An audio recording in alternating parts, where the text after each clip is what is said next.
Hello everyone. Today we will do sum number 7th of exercise 14.3. See the statement. The interest on a sum of rupees this is being compounded annually at the rate of 4% per annum. Find the period for which compound interest is rupees 163.20. Sum of rupees mean ये हमारे पास है principal, ये है rate of interest 4% and find the period means time हमने इसमें find करना है for which the compound interest rupees this, और इसमें कंपाउंड इंटरेस्ट जो है वो गिवन है. लेट्स सी. पहले जो गिवन है वो लिख लिया, और जैसे कंपाउंड इंटरेस्ट गिवन है तो कंपाउंड इंटरेस्ट का फॉर्मूला लगा दिया. P into 1 plus R upon 100 raised to n minus 1 is equal to 163.20. अब जो गिवन वैल्यू वो सारी रिप्लेस कर दी यहाँ पे, और कटिंग हो रही है 4 1 ज़ा 4 25 ज़ा. आफ्टर दैट हमने एलसीएम लेना है. 25 into 1 25 plus 1 upon 25 raised to n minus 1, और इधर मैंने इसका डेसिमल ब्रेक कर दिया है. और ये जैसे प्रिंसिपल है तो इसके आगे कोई साइन मीन मल्टीपल है, तो जो मल्टीपल है वो इधर आके क्या बन जाएगा, डिवाइज़र या इसका रेसिप्रोकल. तो यहाँ पे इधर आके रेसिप्रोकल कर दिया, फिर इसकी कटिंग हो रही 0 0 कट हो गया, फिर 2 के टेबल पे कट किया दोनों को, और कितना आ गया 816 अपॉन 10,000. और इस साइड 25 प्लस 1 कितना बन जाएगा 26 upon 25 raised to n minus 1. और ये जो -1 है इस साइड जब आएगा तो इधर आके क्या बन जाएगा +1, और जब +1 बनेगा तो फिर आगे जैसे ये फ्रैक्शन है फिर होल नंबर है, इनको ऐड करना है तो इनका एलसीएम लेना पड़ेगा. तो 10,000 जो है 1 से मल्टीप्लाई हो जाएगा, और 816 इसमें जब ऐड करेंगे बन जाएगा 10,816 अपॉन दिस. और इस साइड सिमिलर वही है. अब यहाँ पे कटिंग हो रही है तो कटिंग कर दी मैंने, पहले 4 के टेबल पे कट किया, फिर 4 के टेबल पे कट किया है, और आ गया 676 एंड 625.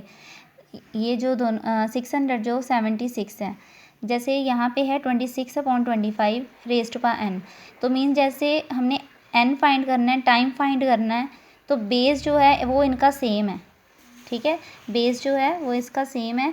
तो यहाँ पे जो 676 है ये किसका स्क्वायर है 26 का, और 625 जो है वो किसका स्क्वायर है 25 का.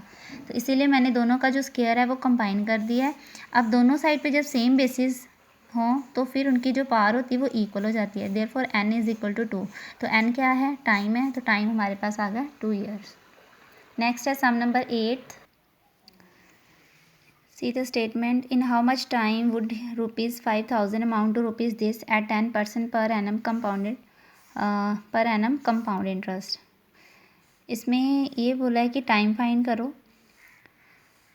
इन how much time would rupees this amount to rupees this, कि कितने टाइम में ये वाला जो ये जो मनी है, सम ऑफ मनी है, वो कितने टाइम के बाद इतना उसका अमाउंट बन जाएगा 10% के अकॉर्डिंगली, कंपाउंड इंटरेस्ट के अकॉर्डिंगली.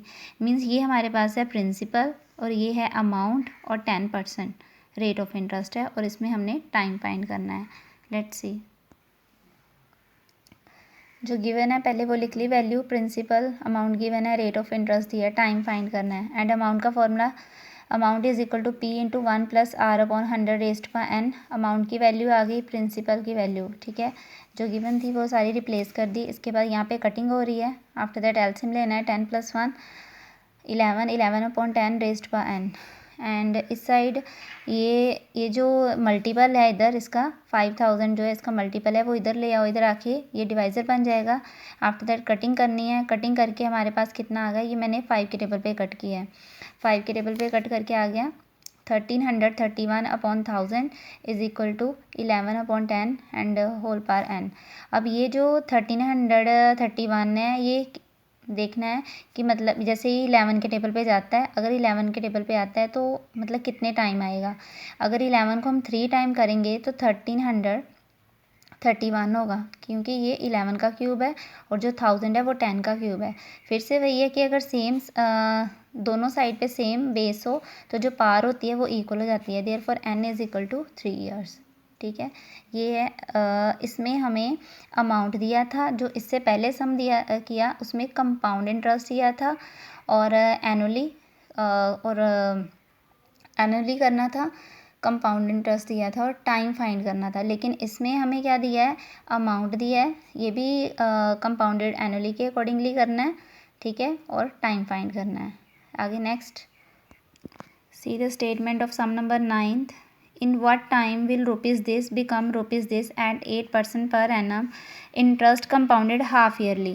इसमें हमने हाफ ईयरली के अकॉर्डिंगली टाइम फाइंड करना है और इसमें प्रिंसिपल गिवन है, ठीक है ना। In what time will rupees this become this, become rupees this means ये बाद वाला जो है ये हमारे पास अमाउंट है, ये पहले जो गिवन है प्रिंसिपल है, और रेट ऑफ इंटरेस्ट भी दिया है और इसमें हमने हाफ ईयरली का फॉर्मूला लगाना है और क्या फाइंड करना है, time. Let's see, sum number 9 में प्रिंसिपल गिवन है, अमाउंट गिवन है, रेट दिया है, टाइम फाइंड करना है और ये हमने हाफ ईयरली के अकॉर्डिंगली करना है, इसलिए हमने यहाँ पे हाफ ईयरली का फॉर्मूला लगाया, p into 1 plus R upon 200 raise to power 2n। अब जो गिवन वैल्यू है वो रिप्लेस कर दी, फिर आगे ये इधर जो मल्टीपल है इधर आके डिवाइज़र बन जाएगा, उसके बाद आपने कटिंग करनी है और यहाँ पे 1 प्लस 8 अपॉन 200 और फिर आगे कितना आ जाएगा 4 के टेबल पे कट किया, 4 2 ज़ा, फिर 4 इधर 50, फिर 2 1 ज़ा 2 25 ज़ा। आफ्टर दैट एल्सियम लेंगे, 25 plus 1 26 upon 25 and whole power 2n and here 26 upon 25 आएगा। सारा कटिंग वगैरह की, पहले मैंने ये 4 के टेबल पे कट किया, फिर 4 के टेबल पे जा रहा है, ठीक है। और यहाँ पे हमारे पास आ गया 26 अपॉन 25, इस साइड भी, दोनों साइड पे फिर सेम बेसिस हैं तो कट हो जाएंगे। यहाँ सीधे समझ लो कि अगर दोनों साइड पे सेम बेसिस होते हैं तो जो उनकी पावर होती है वो क्या हो जाती है, equal to, n is equal to 1, therefore n is equal to, ये जो 2 है इधर आ जाएगा, डिवाइज़र बन जाएगा 1/2। तो हाफ ईयरली के अकॉर्डिंगली इसमें मीन्स जो n है वो हाफ ईयर आया है। ये ज़रूरी नहीं कि अब हाफ ईयरली बोला है तो उसके कारण हाफ ईयर आया है, ठीक है। ये वैसे इसके n की और कोई भी वैल्यू हो सकती थी, ज़रूरी नहीं कि हाफ ईयर ही हो, ठीक है। आज के लिए इतना ही है, थैंक यू।